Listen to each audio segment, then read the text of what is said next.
there's nothing here. Stay in the beingness. Can anything be greater than the beingness? Can it be greater than the isness? No, just stay with this. And something will continue to deepen, to mature even more and more in this isness field. I cannot describe more than that. Many of what I considered are perhaps the greatest books on our planet.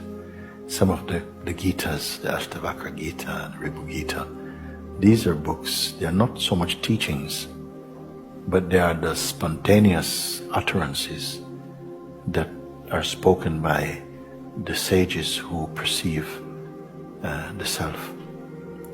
So they are delightful to read.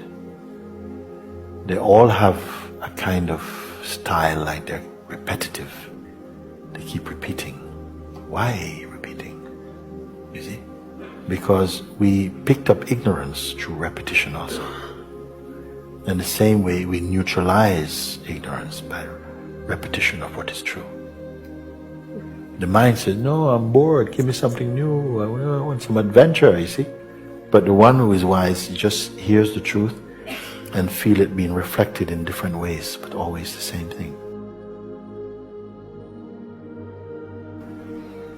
Mind wants to go out shopping through the senses, gathering time and change. But the one who is wise stays in the heart. When I say stay in the heart, I don't mean that you're restricted.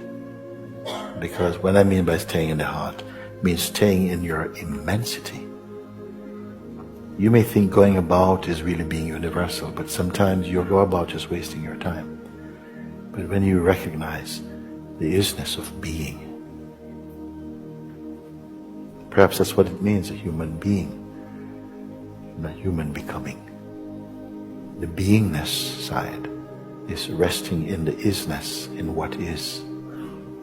And it is not it's not stagnating, it's not sterile, it is powerfully alive in the most beautiful way. It never fades, it never becomes just darkness. So this is your own light and life.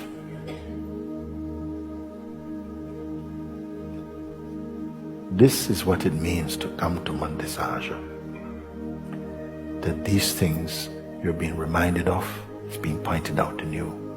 So you recognize, so that you are naturally happy. You're not looking for things to make you happy. You are happiness itself.